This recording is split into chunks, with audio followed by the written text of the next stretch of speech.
Est-ce que vous avez l'impression qu'il y a des trucs qui sont tombés récemment, notamment en Ukraine? J'y pense parce que on parlait des robots tueurs à l'instant, etc., des munitions rodeuses. Moi, j'avais l'habitude de dire pendant des années que les robots tueurs, ça n'existait pas, mais parce que ça intéressait personne. D'avoir un robot tueur, évidemment, mais un salar, un système d'armes létales autonome, avec des degrés d'autonomie différents, mais qu'en gros, notamment dans un contexte de guerre contre-insurrectionnelle, Barkhane, etc., avant la guerre contre le terrorisme, en vrai, quand vous essayez de supprimer une guérilla, ça ne sert à rien d'avoir un robot qui prend des décisions tout seul, parce que en fait, c'est que des emmerdes en aval. C'est le pire truc que vous pouvez faire à peu près pour supprimer une guérilla. Néanmoins, là, vous en avez parlé tout à l'heure, mais en Ukraine, il se passe des trucs. Et notamment, il se passe des trucs, c'est voilà, une guerre de haute intensité avec une ligne de front. Et il y a des technos, on en parlait dans une émission sur la guerre électronique. Maintenant, c'est quoi le problème des drones en Ukraine? Le problème, c'est que les deux font un écran de brouillage tel que votre drone, il passe le truc de brouillage parce qu'il continue à voler, mais ensuite, vous avez perdu tout contact avec lui.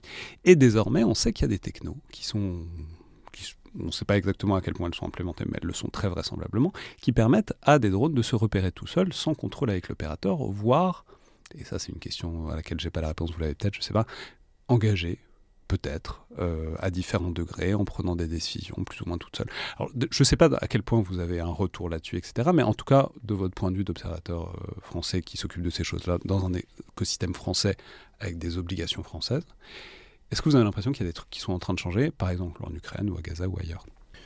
Alors, deux choses. Bon, d'une part, je vais faire un disclaimer en préambule qui est que j'ai pas une connaissance parfaite de ce qui se passe en Ukraine.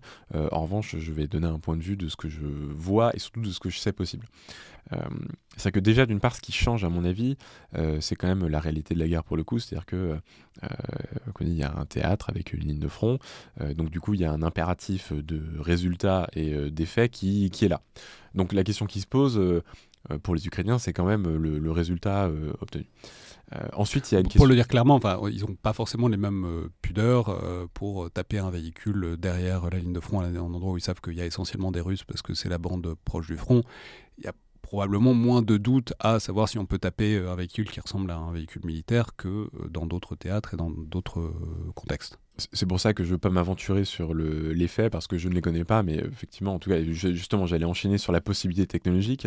C'est-à-dire que pour le coup, en fait, le schéma qui était décrit, à savoir en environnement complètement brouillé, un drone, il va bien falloir qu'il vole tout seul. Donc oui, un drone qui navigue de façon optique, oui, ça existe et ça marche. Ensuite, des MTO, donc des munitions téléopérées, merci. Les munitions téléopérées, ça marche, ça existe. Et donc, est-ce qu'on peut faire les deux ensemble? Faire les deux ensemble, oui, prendre un drone, le faire suivre d'une mission téléopérée et lui faire atteindre un objectif, d'un point de vue technique, je pense qu'effectivement, il ne faut pas se leurrer, c'est une réalité, ça existe. Enfin, je veux dire, si je devais le faire par l'agence demain, je pense que je vois à peu près comment ça devrait marcher.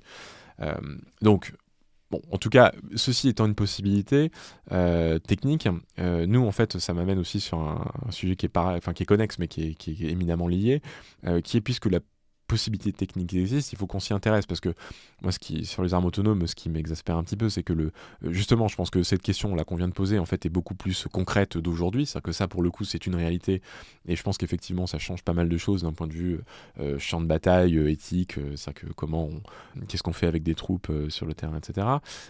Mais surtout, la question qu'il faut se poser, c'est qu'est-ce qu'on fait en face de ces technologies et ça c'est un no rôle qu'on a à la mienne, c'est-à-dire que quelle que soit la doctrine, la France a une doctrine, une éthique qu'on respecte.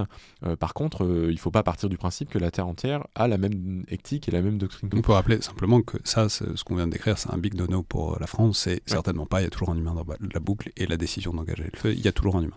Oui, effectivement. Et donc, en revanche, ce dont on ne peut pas s'abstenir, c'est nous de réfléchir en amont à comment on fait face à des systèmes d'armes et à des puissances qui n'ont pas la même éthique et qui, du coup, auraient des objets techniques qui feraient ce genre de choses. Donc ça, on est obligé d'y réfléchir. Et du coup, je donne toujours le parallèle avec les armes chimiques. C'est-à-dire qu'en fait, si on veut s'en protéger, en fait, à un moment donné, il faut travailler dessus pour bien se faire une idée de ce à quoi ça peut ressembler en pratique.